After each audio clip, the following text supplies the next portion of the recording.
A lot of you guys aren't going to like what I have to say today, but somebody has to say it.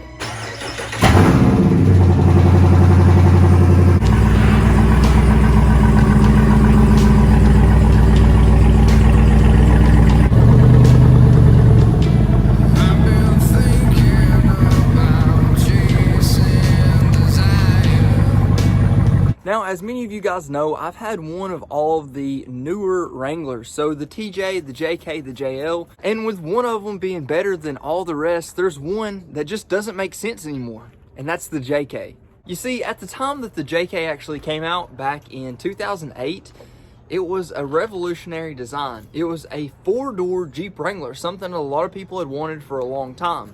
Now, whenever they were first released, there were a lot of people saying that it's not a real Jeep, whatever the case may be, because it wasn't the typical 2-door Jeep Wrangler.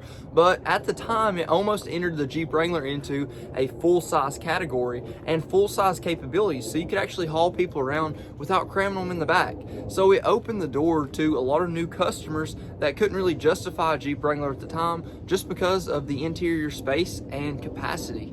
Now, taking a look back into 2008, they just got rid of the long-trusted 4.0 liter inline 6-cylinder, and they replaced it with the 3.8 liter that we all know ended up being plagued with problems. Along with that, they also had some transmission issues. They had some technology issues, if you even want to call it technology at the time, but more or less just issues with the computer and the operating system. Now, of course, anytime any manufacturer makes something new, there are some bugs they need to get out. But with the JK, there were just quite a few more bugs that took quite a bit longer to get out. So it wasn't until 2011 they actually decided to do away with the 3.8 liter and came out with the 3.6 liter. Now, the 3.6 liter has been a true staple in the category and in off-road for quite a time now, since 2011 or so. And more times than not, it was paired with the 5-speed automatic transmission, basically a 4-speed with a overdrive, and you could also get the 6-speed manual. So it opened up some more opportunities, and a lot of people were a lot more confident in the 3.6 than the 3.8. Now, another thing that happened whenever the JK was released was an increase in price that people hadn't seen before. The 4 doors cost a lot more money, and that's only became more evident as we've gotten the newer models. I mean, I don't even believe you can get a 4-door Jeep Wrangler for probably under 40, low 40s now. It's not even a possibility. And whenever you're talking about the top of the line models, you're talking $80,000 to $90,000 MSRP, which is just crazy. Back whenever the TJs were released and the Rubicon was available, 2004 and up, I believe you could get those for somewhere around 30s. So the price increase is absolutely insane, but you do get quite a bit more with that. And since we are talking about price, keep in mind the Jeep Wranglers are known for having the highest residual out of pretty much anything else on the market. It's pretty insane. So whenever you buy one, you're not going to lose a whole lot of money. Typically, of course, the new vehicles still take a hit, but if you buy one pre-owned, a lot of times you can buy it, drive it for 30,000 miles and get the same amount of money out of it, if not more, if the market does something crazy like we've seen here recently.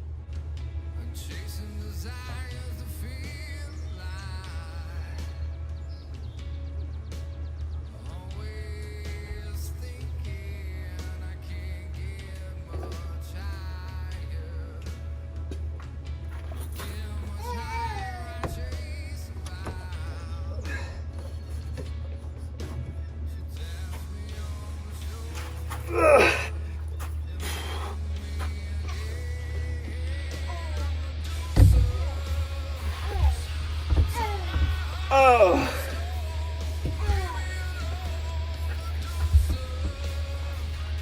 And with that being said, the JKs have been known to fetch some pretty crazy prices, even compared to the JL Wranglers.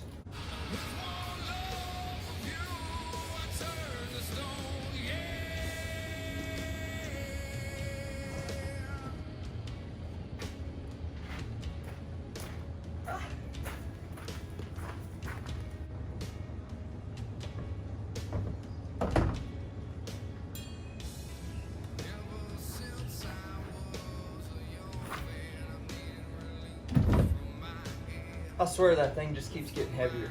Now, keep in mind, I have sold my fair share of TJs, JLs, JKs. All of that being said, I've sold plenty of JKs over the original sticker, being a year or two old with, anywhere under 20,000 miles. And the same thing with JLs. So whatever the original sticker is, more times than not at the dealership, I'm not saying you can private party or for trade-in value, but at the dealership, you can pretty much sell them for sticker price until they get over about 15,000 miles, which is crazy, but it's 100% true. Although back in 2018 and a half is when the JLs came out, 2019 and some of 2020, it was harder to sell the JKs, especially the newer ones, because they were literally the same price as the JL. But if any of you have been in a JK and then been in a JL, you know that there's a world of difference between those vehicles. I mean, the difference is absolutely insane. It wasn't just a refresh, it was an entirely new model. So to pay the same price for a JK would just be absolutely insane. You'd have to be crazy. Now, at this point, to be honest, a lot of the JK prices have leveled out, so you are able to find older JKs for really good prices. But if you're getting anything, let's say 2015 or newer with somewhere under 60,000 miles, you're gonna be paying well over 30 grand, and that's just the way it goes. There's not really too many opportunities to get them any better priced, which is crazy to think, but it's absolutely the truth. Now for the JLs, to find one pre-owned anywhere from 2018 and a half to, and keep in mind, I'm talking about sports mainly. Of course, if you get into the Rubicons and stuff, it's a whole different story. You can pretty much charge as much as someone's willing to pay. The market, the actual trade-in appraisals, the book values, isn't even what we go by. We just go by what they sell for in the market, which a lot of vehicles do, but in Wranglers, it's probably where you're gonna see the most significant difference between the actual value on the books and what they're actually going for, which is absolutely insane. A vehicle like a Rubicon, a JK of 2015, may only book out for $32,000, $33,000, but whenever you look at the market and what they're selling for $40,000, which is crazy. Now, of course, you can find many JLs pre-owned now for that mid-30s range. So for me personally, it doesn't even make sense to consider looking for a JK unless you're looking for one, I mean, probably 2013 or older. And at that point, you're looking for an older vehicle for a good price. Now, you're still not going to find one for a good price. The TJs have also been coming up in value here recently. Since the market went crazy, you pretty much can't find a decent one for under 10 grand. Before the market went crazy, I mean, you could find them for 6 grand pretty much all day long in the right areas, but it's just crazy to see the market on those. And the JKs are going to go through that as well. Right now, you are able to get some of them pretty cheap. So if you're looking for a 2008 to 2013-ish, you could get a couple years in there with a 3.6. You may be able to find one for a really good price.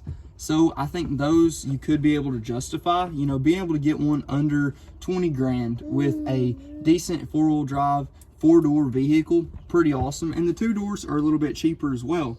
So it's a great option to look at compared to paying $35,000 for a normal JK pre-owned. But if you're going to look for a 2015 or newer JK, don't look for it. Just look for a JL pre-owned. It doesn't make sense to me. I have customers that come in, and of course, if we just have one sitting on the lot, you can sell them on a JK. They're not horrible vehicles, but whenever you have one sitting next to a JL, there's no way that anyone would choose to have a JK over the JL. So let me break this down nice and simple. If you want to get a 2-door, buy a TJ. If you want to get a Jeep Wrangler that's a 4-door for, let's say, under $20,000, you have no choice but to buy an older JK. If you want to buy a Jeep Wrangler that's a 4-door or a 2-door to be dependable, reliable, enjoyable, whatever the case may be, you better be willing to spend over $35,000. Now, if you're wanting to get a decent Jeep Wrangler and you're willing to pay over $30,000 to get a 4-door Wrangler, you shouldn't look for anything other than a JL. Granted, the prices are quite a bit higher than what they should be right now, but they're not astronomical. So it's easy to say you could find a higher mileage JL in that lower $30,000 territory. I've seen them for under $30,000 with under, 80,000 miles. So they are out there, but you have to look. I just definitely don't think people should be looking for over mid-30s JKs anymore. Those days should be long gone. It just doesn't make sense. If you are looking for a JK, then you definitely should take the time to go look at a JL in a comparable price range. even if you find a JK and a JL for a difference of 5,000, which is typically what you're going to see, if it's similar-ish mileage and similar-ish shape, the difference is usually going to be about $5,000. Now, for me, it's extremely easy to justify that extra $5,000 between a JK to a JL because it's a world of difference. You're getting more than $5,000 worth of capabilities, equipment, and functionality compared to the JK. But still yet, we continue to sell JKs every single day. So people are still buying them. They're still holding their value. It's not to say anything like that. But aside from what they're going for in the market, just in terms of an owner's perspective, the JKs are not worth it anymore. And keep in mind, even though I'm saying all this, my first four-door was a JK. At the time, I think it was 2018, I actually bought a four-door JK, of course, and it was a Rubicon X model. And that was right before the JLs actually got released. And whenever the JLs got released, I was saying they were basically fake Jeeps. They were basically just soccer mom Jeeps with all the comfort and amenities, and it wasn't a real Jeep. But it's still a real Jeep. It's just got all of those things too. So I was even selling them at the time. And I would basically just tell myself that the new JLs are just the people pleasers. And the JKs were the last true off-road oriented Jeeps. But that ended with the TJ. So to be honest, if you're going to get the JK anyway, it's not any more robust, reliable, or rugged than the JL is. It just has less features and less capabilities. So if you can get them for anywhere close to a similar price, don't even look at the JK. It doesn't make sense. But if you do buy one of the newer ones, or you already have one of the newer ones with the 3.6 in it, they are still great vehicles, don't get me wrong.